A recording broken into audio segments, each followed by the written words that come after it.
Hello viewers, আসসালামু আলাইকুম। সবাই কেমন আছেন? আশা করি আল্লাহর অশেষ রহমতে ভালোই আছেন। তো আজকে আমি আপনাদেরকে দেখাতে নিয়ে এসেছি সরষে ইলিশ রেসিপি।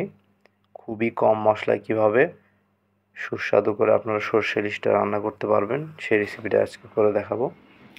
তো প্রথমে একটা বাটিতে আমি 2 টেবিল চামচ সাদা সরিষা নিয়েছি, অর্থাৎ হলুদ সরিষা। এরপর নিয়ে নিচ্ছি দেশি যে লাল সরিষাটা আছে সেটা। আমি দেশি সরিষা নিয়েছি 1 টেবিল চামচ। এবার পরিমাণ মতো পানি দিয়ে এটাকে আমি ভালোভাবে ধুয়ে নিব। ধুয়ে পরিষ্কার করে নিতে হবে। আপনারা চাইলে একটা ছাঁকনির উপরে এভাবে পানি দিয়ে পরিষ্কার করে নিতে পারেন, তাহলে নিচের যে বালিগুলো থাকবে সেটা ছাঁকনি দিয়ে নিচে পড়ে যাবে আর সরষেটা ছাঁকনির মধ্যে থেকে যাবে। তারপর আবারও আপনারা পরিষ্কার পানিতে এটাকে 1-1.5 ঘন্টা ভিজিয়ে রাখবেন, তাহলে ব্লেন্ড করতেও সুবিধা হবে এবং সরষের মধ্যে যে তিতো ভাবটা আছে সেটাও চলে যাবে। এরপর 4টে কাঁচামরিচ এবং 1 চা চামচ লবণ দিয়ে এটাকে ব্লেন্ড করে নিতে হবে। আর এদিকে আমি ইলিশ মাছগুলোকে একটু ম্যারিনেশন করে নিচ্ছি। সামান্য কিছুটা হলুদ, 1/2 চা চামচের মতো দিয়ে দেবো। সামান্য কিছুটা লবণও দিয়ে দিচ্ছি 1/2 চা চামচের মতো। এবার দিয়ে দেবো সামান্য কিছুটা সরিষার তেল দিয়ে খুব সুন্দরভাবে আলতো হাতে উভয় পাশটা আমি ভালোভাবে ম্যারিনেশন করে নিব।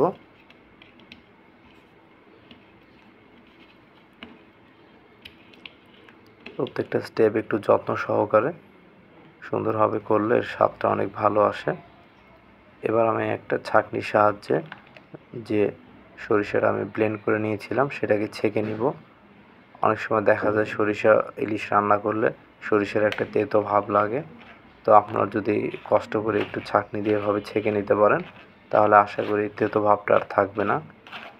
কারণ সরিষার যে ছোবা বা ছালটা থাকে সেটাই আসলে তেতো ভাবটা নিয়ে আসে আপনার খাবারে। সো এভাবে একটু কষ্ট করে যদি ছেঁকে নিতে পারেন, একটু পানি দিয়ে নরম করে নেবেন প্রথমে, নিয়ে তারপরে আপনি ছেঁকে নেবেন। এবার আমরা মূল রান্নায় চলে এসেছি। একটা ফ্রাই প্যানে দিয়ে দিচ্ছি পর্যাপ্ত পরিমাণ 50 ml মতো সরিষার তেল, দিয়ে দিচ্ছি অল্প কিছুটা কালো জিরা, দিয়ে দিচ্ছি সামান্য কিছুটা হলুদ 1 চিমটির মতো, জাস্ট একটু কালার আনার জন্য, আর কিচ্ছু দিতে হবে না। কারণ অতিরিক্ত মশলা আদা রসুন বা পেঁয়াজ এসব কিছু ইউজ করতে গেলে আপনার ইলিশের আসল স্বাদটা সেটা হারিয়ে যাবে। তো এই পর্যায়ে আমি যে সরিষাটা ব্লেন্ড করে ছেঁকে রেখেছিলাম সেটা এখানে দিয়ে দিলাম। এই সরিষাটার মধ্যে আমার লবণ দেওয়া আছে, মরিচ দেওয়া আছে, তো এক্সট্রা করে আর কিছুই দিতে হবে না। যখন দেখবো আমাদের এই সরিষাতে খুব সুন্দর একটা বলক চলে এসছে, ঠিক তখনই আমরা ইলিশ মাছগুলো এর মধ্যে দিয়ে দিব।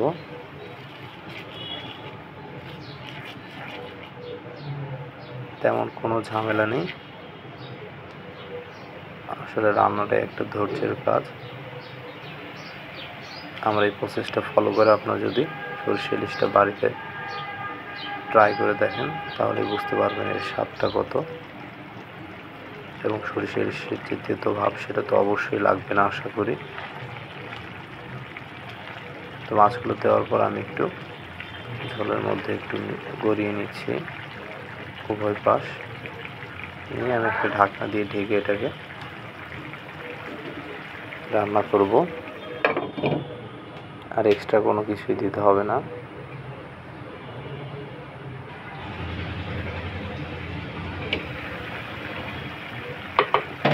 চার 5 মিনিট পর ঢাকনাটা সরিয়ে মাছগুলোকে আমি উল্টিয়ে দিচ্ছি। ও আরেকটা ভালো কথা, যদি এক্সট্রা কোনো পানি অ্যাড করতে হবে বলে মনে হয়, তাহলে আপনারা ঠিক এই পর্যায়ে মাছটা উল্টিয়ে দেওয়ার পর সামান্য কিছুটা এক্সট্রা পানি অ্যাড করতে পারেন। সেই পানিটা অবশ্যই একটু কুসুম গরম পানি ইউজ করবেন।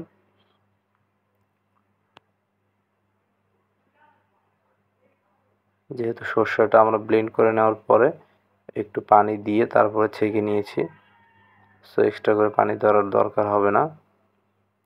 তো এই পর্যায়ে আমি কাঁচামরিচ দিয়ে দিচ্ছি কিছুটা, আমাদের সর্ষে ইলিশ প্রায় হয়ে এসছে। আর দিয়ে দিচ্ছি উপর থেকে কিছু সরিষার তেল, এতে করে আর ফ্লেভারটা ভালো আসবে সর্ষের। দেখলেন তো ফ্রেন্ডস, কত অল্প সময় ঝটপট তৈরি করে ফেললাম মজাদার সর্ষে ইলিশ। তো ফ্রেন্ডস, আমাদের ভিডিওটা ভালো লেগে থাকলে অবশ্যই লাইক, কমেন্ট এবং শেয়ার করে দেবেন। আজ এ পর্যন্ত, ভালো থাকবেন। আসসালামু আলাইকুম।